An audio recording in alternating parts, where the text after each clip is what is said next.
आज पूरा हिंदुस्तान जब पंडित दीनदयाल उपाध्याय की जन्म शताब्दी वर्ष को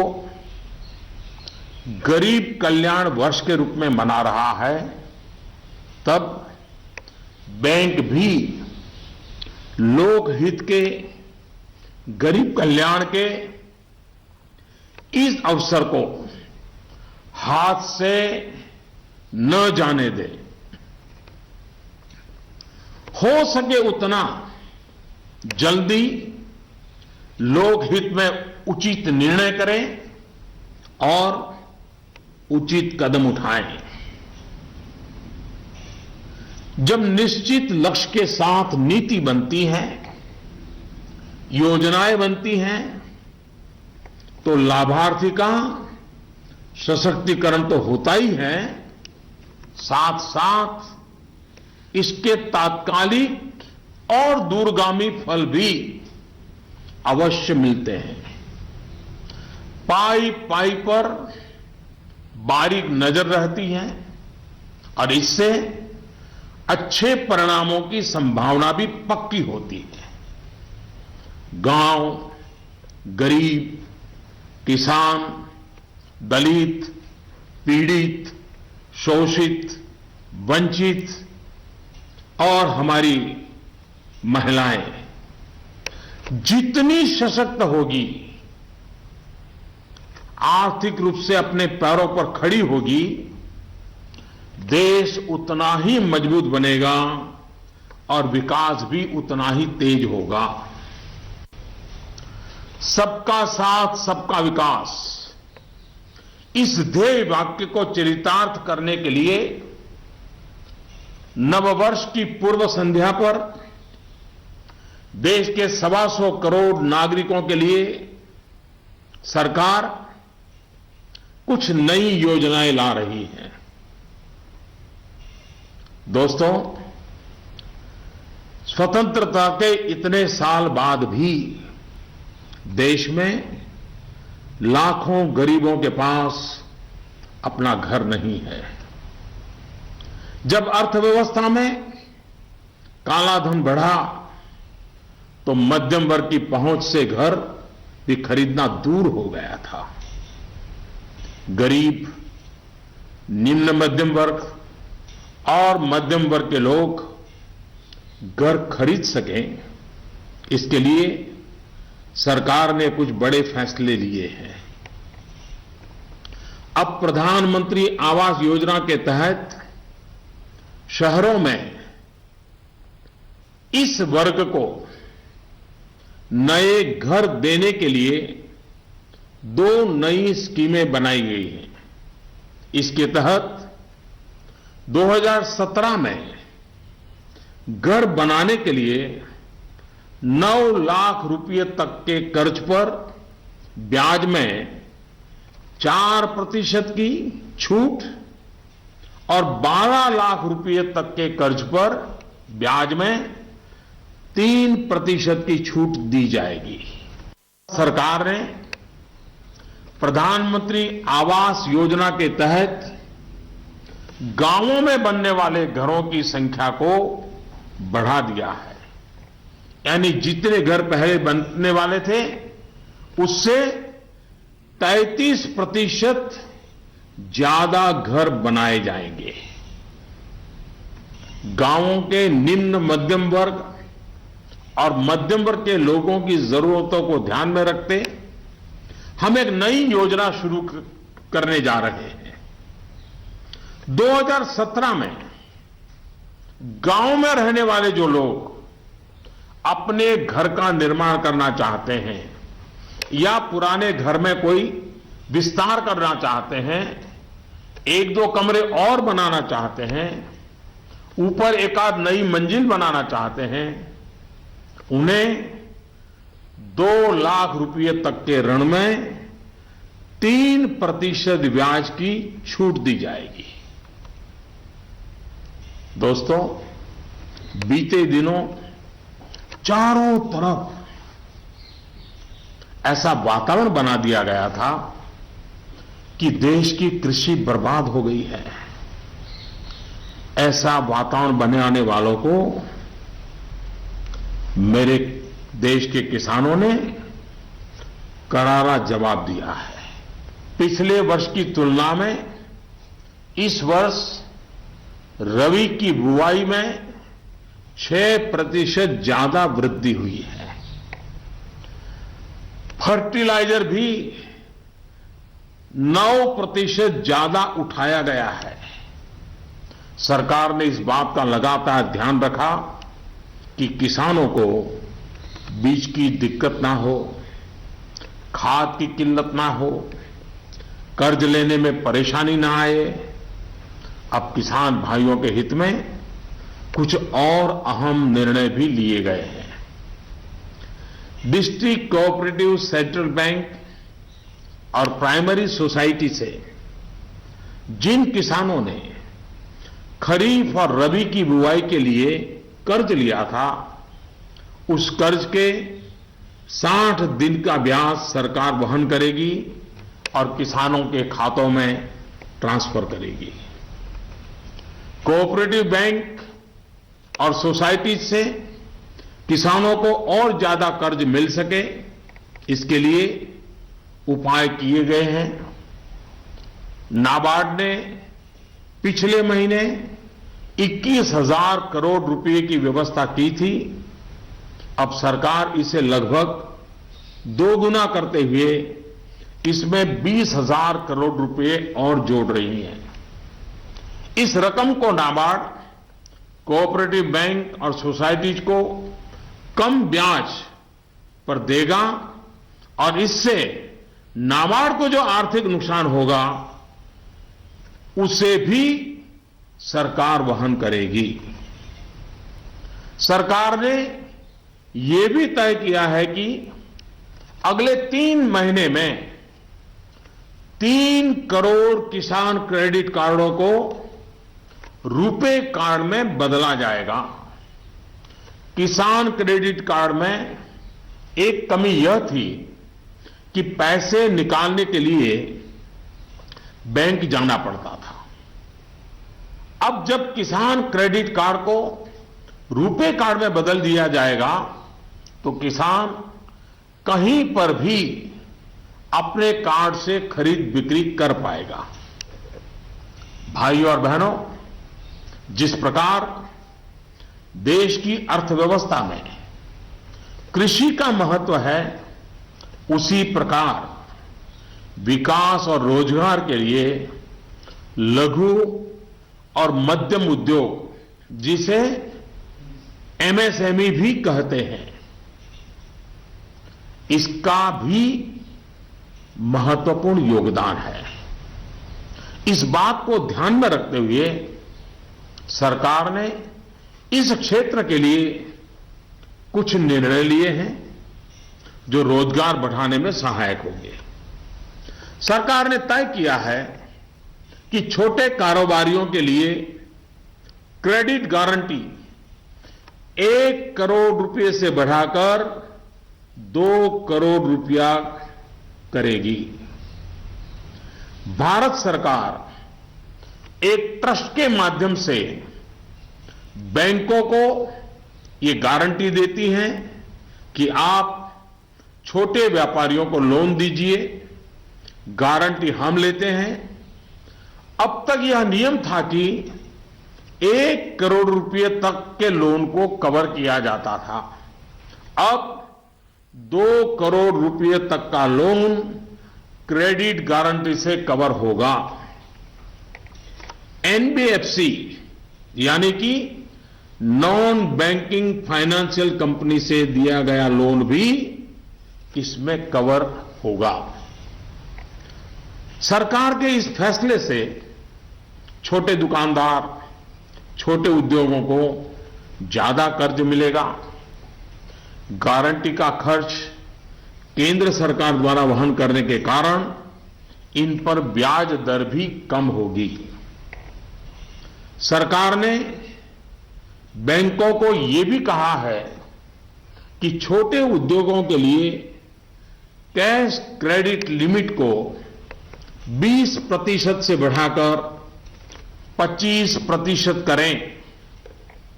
इसके अलावा डिजिटल माध्यम से हुए ट्रांजैक्शन पर वर्किंग कैपिटल लोन 20% से बढ़ाकर 30% तक करने को कहा गया है।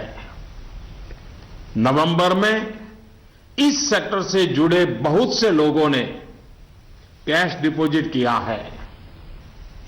बैंकों को कहा गया है कि वर्किंग कैपिटल तय करते वक्त इस बात का भी संज्ञान लिया जाए। कुछ दिन पहले ही सरकार ने छोटे कारोबारियों को टैक्स में बहुत बड़ी राहत देने का भी निश्चय किया था। जो कारोबारी साल में 2 करोड़ रुपए तक का व्यापार करते हैं, उनके टैक्स की गणना 8% आय को मानकर की जाती थी। अब ऐसे व्यापारी के डिजिटल लेन देन पर टैक्स की गणना 6% आय मानकर के की जाएगी। इस तरह उनका टैक्स काफी कम हो जाएगा। दोस्तों, मुद्रा योजना की सफलता निश्चित तौर पर बहुत ही उत्साहवर्धक रही है। पिछले साल करीब करीब 3.5 करोड़ लोगों ने इसका फायदा उठाया है। दलित, आदिवासी, पिछड़ों एवं महिलाओं को प्राथमिकता देते हुए सरकार का इसे अब डबल करने का इरादा है। मैं माताओं बहनों से भी एक बात करना चाहता हूं। गर्भवती महिलाओं के लिए भी एक देशव्यापी योजना की शुरुआत की जा रही है। अब देश के सभी 650 से ज्यादा जिलों में सरकार गर्भवती महिलाओं को अस्पताल में पंजीकरण और डिलीवरी, टीकाकरण और पौष्टिक आहार के लिए 6,000 रुपये की आर्थिक मदद करेगी। ये राशि गर्भवती महिलाओं के अकाउंट में ट्रांसफर की जाएगी, सीधी उनके खाते में जमा कर दी जाएगी। देश में माता मृत्यु दर को कम करने में इस योजना से बड़ी सहायता मिलेगी। वर्तमान में ये योजना सिर्फ 4,000 रुपये की आर्थिक मदद और पायलट प्रोजेक्ट के रूप में सिर्फ 53 जिलों में चलाई जा रही है। भारत में सीनियर सिटीजन्स, वरिष्ठ नागरिकों की संख्या भी बहुत है। सरकार ने सीनियर सिटीजन्स का भी विशेष ध्यान रखा है। सरकार वरिष्ठ नागरिकों के लिए भी एक स्कीम शुरू करने जा रही है। बैंक में ज्यादा पैसा आने पर अक्सर बैंक डिपॉजिट पर इंटरेस्ट रेट घटा देते हैं। वरिष्ठ नागरिकों पर इसका प्रभाव ना हो, इसलिए 7.5 लाख रुपए तक की राशि पर 10 साल तक के लिए सालाना 8% का इंटरेस्ट रेट, ब्याज दर सुरक्षित किया जाएगा। ब्याज की ये राशि वरिष्ठ नागरिक हर महीने प्राप्त कर सकते हैं।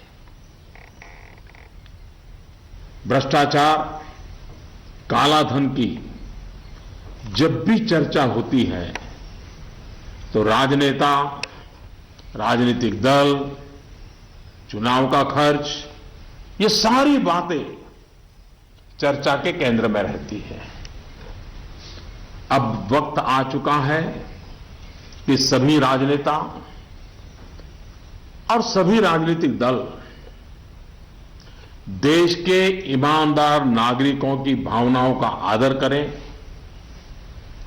जनता के आक्रोश को समझें। ये बात सही है कि राजनीतिक दलों ने समय समय पर व्यवस्था में सुधार के लिए सार्थक प्रयास भी किए हैं। सभी दलों ने मिलकर के स्वेच्छा से अपने ऊपर बंधनों को स्वीकार किया है। आज आवश्यकता है कि सभी राजनेता और सभी राजनीतिक दल होलियर देन दाउ इससे अलग हट करके, मिल बैठ करके पारदर्शिता को प्राथमिकता देते हुए भ्रष्टाचार और काले धन से राजनीतिक दलों को मुक्त कराने की दिशा में सही कदम उठाएं।